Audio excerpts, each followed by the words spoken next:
Paul says we're to do things without disputing.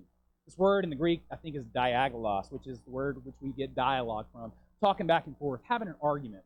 Now, unlike the emotional response, here we have an intellectual response. We're going to argue with God about the things that He's doing in our life. How many of you have ever had an argument with God? You've been a Christian for about 3.5 minutes, you probably argue with God about the things that He's doing in your life. God, why? This doesn't make any sense. Why is it me, your favorite child? How could you possibly allow me to stub my toe? How is it that you could possibly inconvenience me with something small, like my child needing water in the middle of the night? How could you do that to me, your favorite child?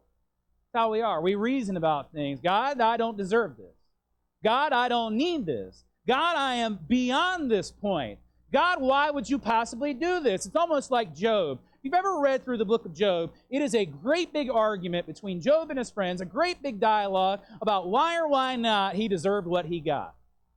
You know what I love about that argument?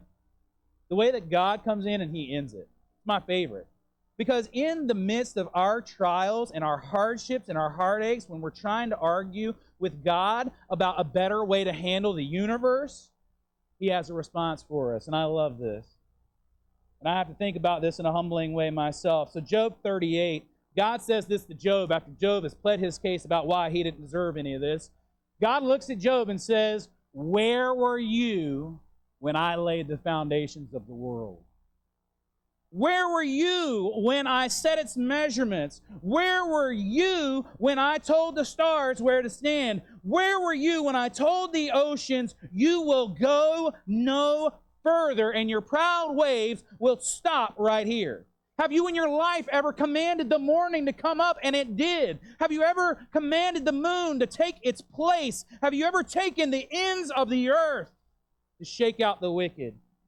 Can you bind the chains of the stars? Do you know the laws of the heavens? In other words, what God is saying to Job is, I know what I'm doing. I got it under control. You know what your job is? Not to argue. Your job is to trust me. I'm the one that has ordered the entirety of the cosmos. I can handle the little things that you're going through. So the next time that you're tempted to argue with God about the things that are going on in your life, Job chapter 38, you and I will get humbled together real quick. God knows what He's doing.